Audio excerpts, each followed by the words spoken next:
So when I first started drifting the FRS, one of the first mods that I ever did were a set of Megan inner tie rods to give the car a little bit of extra steering angle. And sure enough, my boy Javier picked up a set in preparation for the next drift event that we have coming up. When? Next weekend? I think so, yeah. Got a lot of stuff to do, but these need to go on. Yeah. Especially with the boost, extra power. Yeah, that's right. So you can't see, but Javier is sneakily a sleeper. His nice little blow-off valve right there with a black intercooler. So how much power you think you're pushing?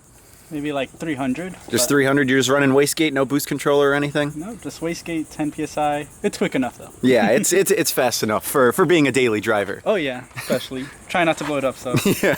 So basically, this is the stock amount of steering angle that you have on an FRS. It's been quite a while since I've seen stock angle on one of these things, and in all honesty, it does not look like much. And just for a quick comparison, we can go to the FRS real quick, and I'll just go ahead and throw it on full lock, and we can appreciate the difference.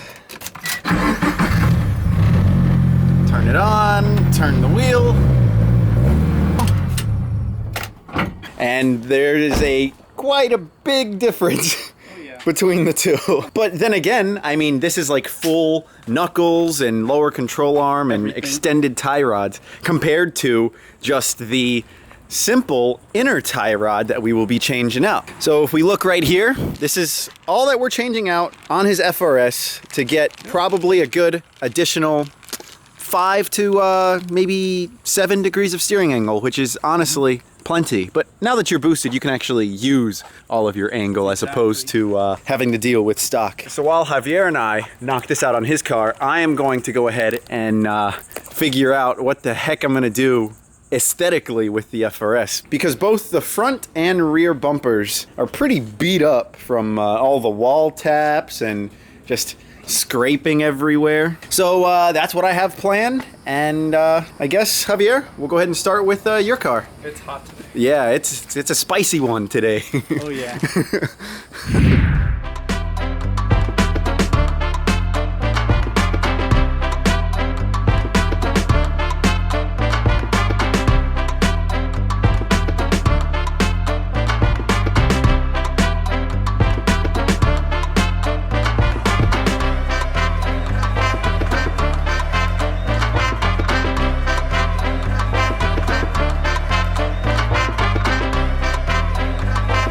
So we have the driver's side inner tie rod out. Here is the old one with some tape marking where the nut was on it for alignment purposes, so we won't have to, although it would be recommended, messing with the alignment after. So hopefully this will, this measurement here will keep us from screwing up the alignment too bad. But we can look at the difference between the Megan inner and stock real quick by looking at the spacer that is built into the threaded portion of the tie rod itself. And from what I understand, because this part gets threaded into the rack, it acts as a spacer on the rack as opposed to lengthening out the tie rod. So it essentially gives you more angle without sacrificing or needing a longer tie rod, because they are just about the same length. And to reinstall it, it's basically everything in reverse. Javier did have to take off his skid plate so we could get to that dust boot little clamp right there. We will have to put a new one on because it is kind of destroyed. And if you guys aren't familiar with inner tie rod removal tools, they are actually pretty nifty. So they have an end with a socket that you can put on, and what it uses is a little metal piece, and if you buy a set, this one's from Harbor Freight, it comes with a bunch of different sizes depending on what vehicle you have. And this one just so happens to be the one that fits the 8.6. And what you do is you get it threaded onto your steering rack, just like this.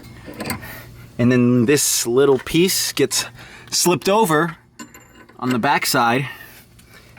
This goes on it, and it basically ratchets it tight because you can't really fit a crescent on the backside there since it's so close to the frame rail here. So yeah, Javier, it's been pretty straightforward so far, huh? It's still hot. Yeah, it is hot.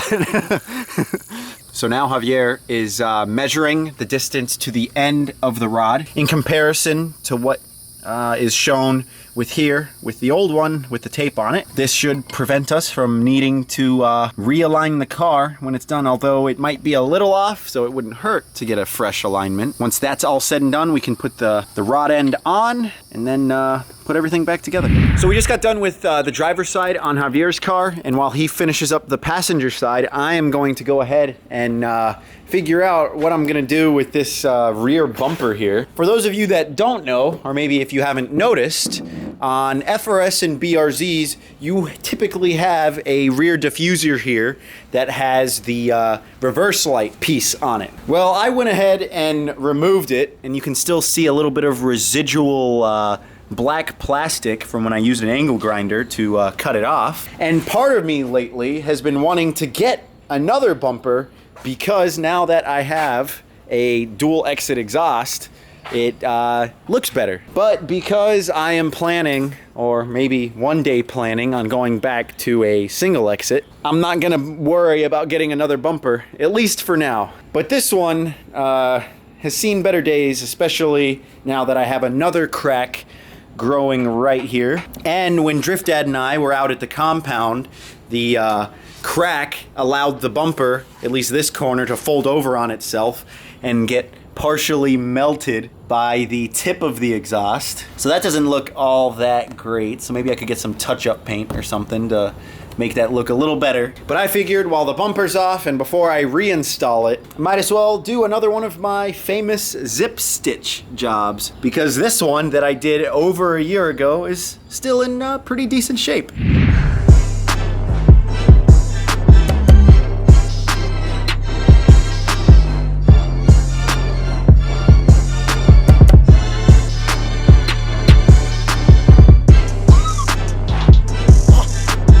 Now the bumper is fully repaired, even though it still looks like trash.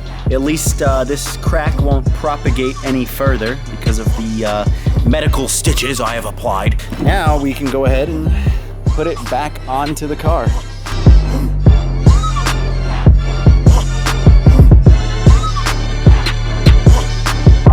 Rear bumper is on with a fresh application of electrical tape.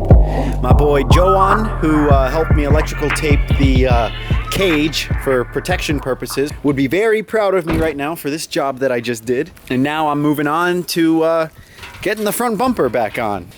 No, there's not like too much damage as far as like cracks are concerned on it. I don't think there's any actually. There are some tire marks that I'm sure I could buff out. But it's been quite a long time since I've had the bumper back on the FRS. Basically because I spent so long just trying to figure out what's wrong in terms of boost leaks. But now that that's all said and done, the bumper can go back on. Got the front bumper clipped in, and I can appreciate running a bumper now because I was getting kind of tired how it looked without it. And in person you can see it, but not so much on camera, but I should try to figure out how to get this fitment a little bit better, just because both of the fenders got really messed up whenever I hit the wall drifting it. That where it connects to kind of moved up, so I kind of have to cock the rear of the bumper support up a little bit, which causes it to tilt down towards the front and not want to clip in all the way underneath here. But then again, you know, it is a drift missile, so I don't really particularly care. But now that this is done, Javier and I, we have made a grave mistake in terms of alignment with these new tie rods that we just installed. I guess we were wrong with what we had said about the length of the old tie rod. Because the knuckle portion of the rod has an extra length, we didn't want to measure with the tape from the end of the rod to where the nut sat. We wanted to subtract the amount of distance from the end where that knuckle extended out. So now we are messing with the alignment. We're about to put some toe plates on his front wheels here to get at least it driving straight. So we have Javier's alignment in check. Now we're gonna go and see how much more angle he has.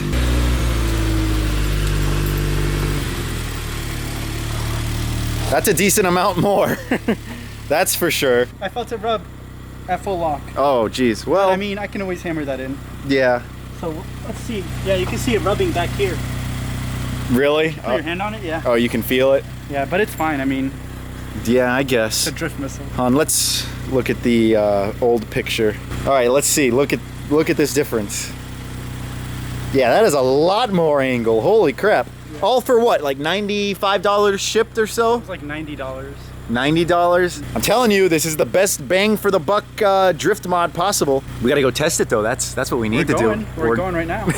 Let's do it. Let's go. All right, so now we're out here testing out the new angle we have.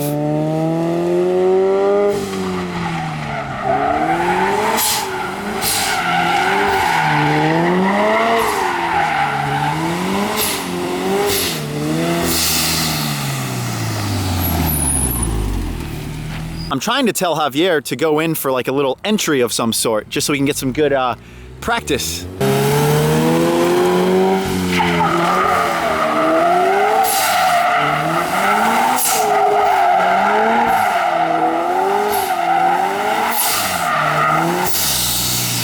How does it feel? Good. A lot more angle? Oh yeah. Good deal.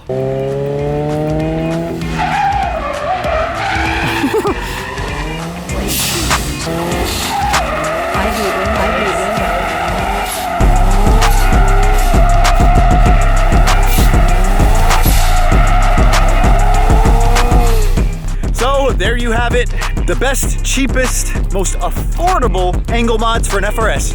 Hope you guys enjoyed this video. If you did, make sure to like it. I'll see you guys next time. Peace.